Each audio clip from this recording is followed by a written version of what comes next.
क्या आप जानते हैं इस्लाम एक शैतानी रिलीजन है और अल्लाह शैतान है। आइए आज हम इस वीडियो में जानेंगे। सबकी शुरुआत मक्का से होती है, जहाँ पे जब मोहम्मद पैदा भी नहीं हुआ था, जब वहाँ पे ऑलरेडी अदर रिलीजन थे जैसे कि जूडाइज़म, क्रिश्चियनिटी और पॉलीथिज़म। और अगर हम बात करें पॉलीथिज़म की तो ये रिलीजन सबसे ज़्यादा वहाँ पे प्रसिद्ध था।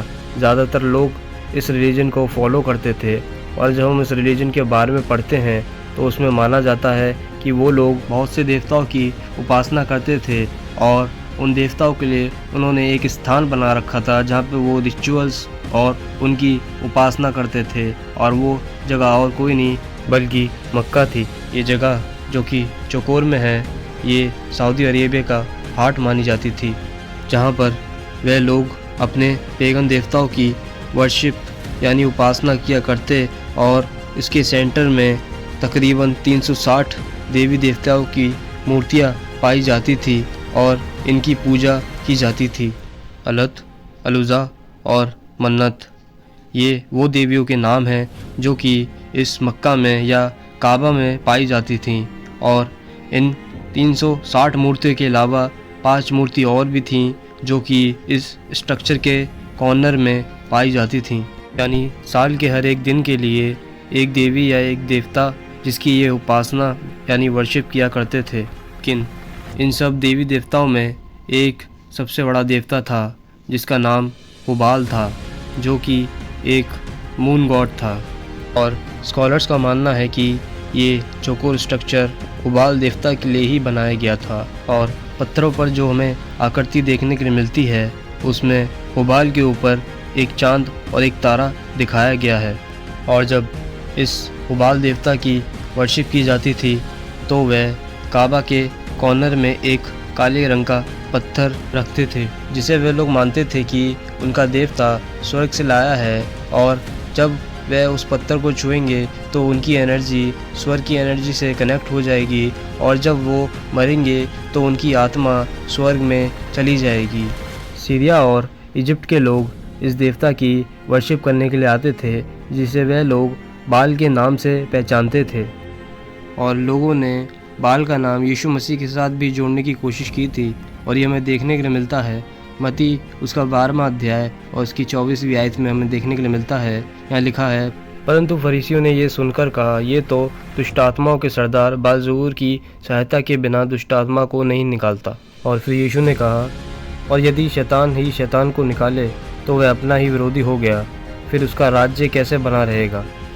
यीशु मसीह ने साफ साफ कह दिया कि अगर शैतान शैतान को ही निकालेगा तो उसका राज्य कैसे स्थिर रहेगा। यानी वो बाल, जिसे लोग बाल भी कहते हैं, वो शैतान है।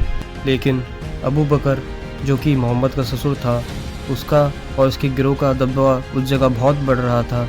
इसीलिए उसकी मदद से मोहम्मद ने उस ज़मीन पर कब्ज़ा कर लिया। आपको ये चौकोर स्ट्रक्चर दिख रहा होगा, यहाँ पर लोग इसके आसपास घूम के हुबाल की उपासना किया करते थे और आज मुसलमान भी यही करते हैं।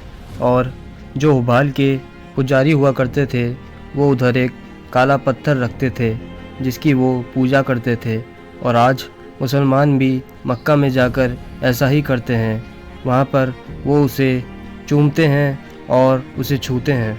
हुबाल या बाल, उसका सिंबल मून होता था, जो कि आज हमें इस्लामिक मस्जिदों में भी ऐसा ही सेम मून और स्टार देखने के लिए मिलता है, जो कि दर्शाता है कि लोग आज भी हुबाल या बाल की उपासना करते हैं। क्योंकि ये सब बातें यही साबित करती हैं कि लोग आज भी उनकी उपासना करते हैं। और जब हम गूगल में जाके चेक करते हैं कि हुबाल का दूसरा नाम क्या है, तब हमें देखने के लिए मिलता है कि हुबाल का दूसरा नाम अल्लाह है। चलिए अब इस बात को हम और भी ज़्यादा गहराई में समझने की कोशिश करते हैं कि क्या मुस्लिम्स भी एक खुदा की या ज़िंदा खुदा की उपासना करते हैं, या फिर वो लोग झूठ में जी रहे हैं या उन्हें भरमा दिया गया है। जब हम इस्लाम धर्म और क्रिश्चियन धर्म के फाउंडर्स का जीवन देखते हैं या जिन्होंने ये धर्म स्थापित किए, अगर हम उन लोगों का जीवन देखते हैं तो हमें समझ में आता है कि कौन सही है या कौन गलत है। और जब हम यीशु मसीह के बारे में बाइबल में पढ़ते हैं तो हमें पता चलता है कि यीशु मसीह ने कोई भी शादी नहीं की थी। लेकिन जब हम मोहम्मद के बारे में पढ़ते हैं कुरान में, तब हमें पता चलता है कि मोहम्मद की 12 बीवियां थीं, यानी उसने 12 शादियां की थीं। यीशु मसीह ने यहाँ रहते हुए कभी भी कोई भी हथियार नहीं उठाया और ना ही कभी कोई वॉयलेंस को प्रमोट किया, बल्कि यीशु मसीह ने सिखाया कि अगर कोई तुम्हारे एक गाल पर थप्पड़ मारे तो दूसरा भी उसकी तरफ फेर दो। लेकिन जब हम मोहम्मद के बारे में पढ़ते हैं, मोहम्मद ने अपनी ज़िंदगी में ये कहकर कि ये अल्लाह का हुक्म है। यीशु मसीह ने कभी वॉयलेंस को प्रमोट नहीं किया, बल्कि मोहम्मद ने किया। और यीशु मसीह ने कहा, अगर तुमने किसी औरत के बारे में अपने मन में बुरा सोच लिया तो तुमने पाप कर लिया। लेकिन जब हम मोहम्मद के बारे में पढ़ते हैं तो पता चलता है कि मोहम्मद एक पेडोफाइल था। पेडोफाइल उन व्यक्ति को कहते हैं जो कि छोटे बच्चों की ओर आकर्षित होते हैं। और जब हम कुरान में पढ़ते हैं मोहम्मद के बारे में, उसने 6 साल की बच्ची से विवाह किया था और जब वो 9 साल की हुई तो उसके संग शारीरिक संबंध बना लिए थे। और जब मोहम्मद ने आयशा से शादी की तब उसकी उम्र 53 ईयर्स की थी। मैं आपसे पूछता हूँ, क्या आप अपनी लड़की को एक ऐसे व्यक्ति को, ऐसे बूढ़े व्यक्ति को देंगे जो कि 53 ईयर्स का है? यीशु मसीह ने कई सारे चिन्ह और चमत्कार किए लोगों के सामने। जब हम कुरान में पढ़ते हैं तब हमें पता चलता है कि मोहम्मद ने एक भी चिन्ह और चमत्कार नहीं किए। कई बार उसके साथियों ने भी कहा, लेकिन उसने कोई चमत्कार नहीं किए। जब यीशु मसीह को क्रूस पर लटकाया गया था, तब यीशु मसीह ने अपने साथ वाले एक व्यक्ति को कहा था, तू आज ही मेरे साथ फिरदौस में होगा। और जब हम यूहन्ना 16 उसकी 28वीं आयत में पढ़ते हैं तो वहाँ लिखा है, मैं पिता की ओर से जगत में आया हूँ, मैं फिर जगत को छोड़कर पिता के पास जाता हूँ।